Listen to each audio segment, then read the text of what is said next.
Amen. Magandang umaga po. Inahanyayaan ko po na ang lahat ay tumayo upang ating sama-samang awitan ng Panginoon.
Amen. Kung may mga Biblia po kayo, makipagbukas po kayo sa akin sa Mark chapter 2 verse 1 to 12. At ganito po ang sinasabi.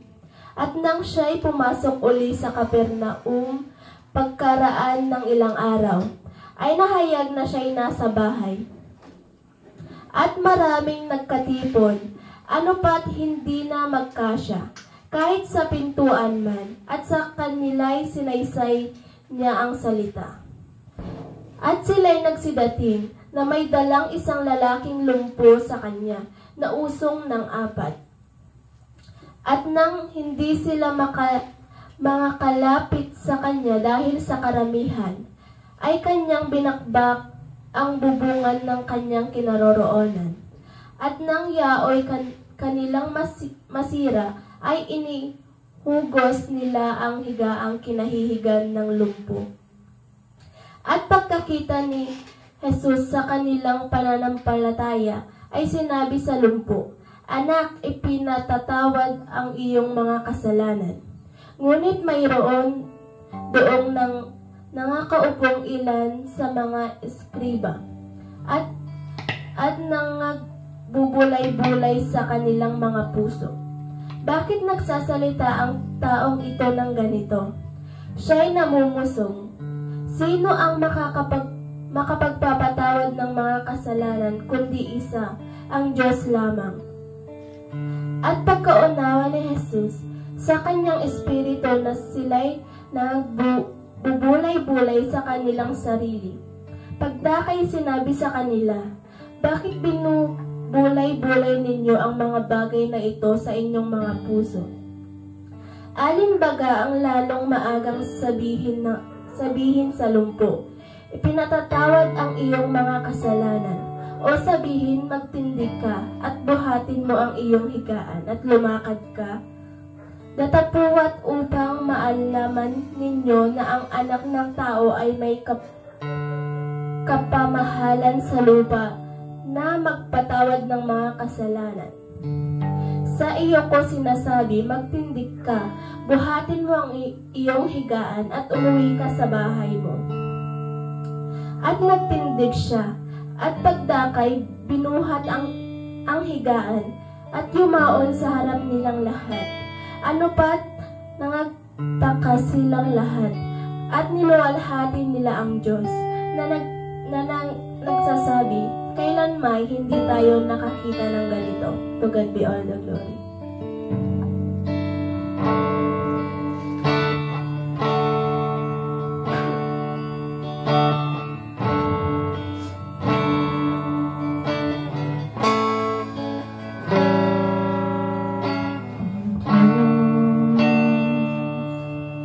Ikaw ang tunay na dakila sa mundo. Ikaw ang hari ng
sambahin, pasalamatan ang iyong mga kabutihan sa buhay namin, Panginoon. Salamat po sa mga nandito at salamat din po sa mga wala pa. At ikaw, Panginoon, ang siyang maghari sa kanila. Hallelujah. Sabi mo, Lord, na ito ay araw ng linggo. Yes, Lord. Para sa iyo lamang, Panginoon, ang araw na ito. Salamat sa kabutihan mo sa bawat isa. Salamat sa mga blessing namin na inyong pong pinagkakaloob at sa mga magagamit, Panginoon. Patnubayan mo po sila sa mga awit, sa tumutugtog, at lalo na, Panginoon, ang aming pastor. Ikaw po ang siyang mag-bless sa kanya, Panginoon, dahil sa kanya. Amen. Kami Hallelujah. ay natututo at kami ay napapaalalahanan na ikaw ang aming Diyos na